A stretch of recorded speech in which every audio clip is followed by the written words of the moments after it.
सातबाराच्या बातमीपत्रात आपलं पुन्हा स्वागत। HbA1c चाचणीद्वारे रक्तातील 3 महिन्याच्या साखरेचं प्रमाण तपासलं जातं। त्यासाठी SPLC यंत्रसामुग्रीची CPRला गरज होती।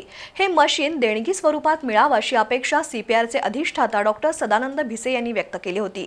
त्याला प्रतिसाद देत कोल्हापुरातील नागाळ पार्कमधील महालक्ष्मी डिस्ट्रीब्युटर्सच्या वतीनं SPLC मशिनरी CPRला भेट देण्यात आली। राजर्षी शाहू महाराज शासकीय वैद्यकीय महाविद्यालय आणि CPRला 5.5 लाख रुपये किमतीचं HPLC मशीन प्रदान करण्यात आलंय। महालक्ष्मी डिस्ट्रीब्युटर्सच्या वतीनं अर्जुन पाटील यांनी हे मशीन भेट स्वरूपात दिलं। रक्तातील साखर तपासणीसाठी या मशिनरीचा वापर केला जातो। रुग्णालयात कोल्हापूर, सांगली, सातारा, सिंधुदुर्ग, रत्नागिरी आणि महाराष्ट्र, कर्नाटकसह सीमा भागातील गोरगरीब रुग्णांवर उपचार केले जातात।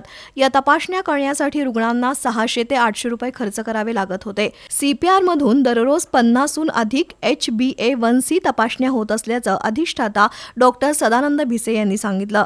यावेळी डॉक्टर राहुल चौधरी, डॉक्टर गिरीश कांबळे, रवींद्र पाटील, महालक्ष्मी डिस्ट्रीब्युटर्सचे अर्जुन पाटील, युवराज फाटक, विजय पाटील, किशन पाटील, विशाल फाटक उपस्थित होते।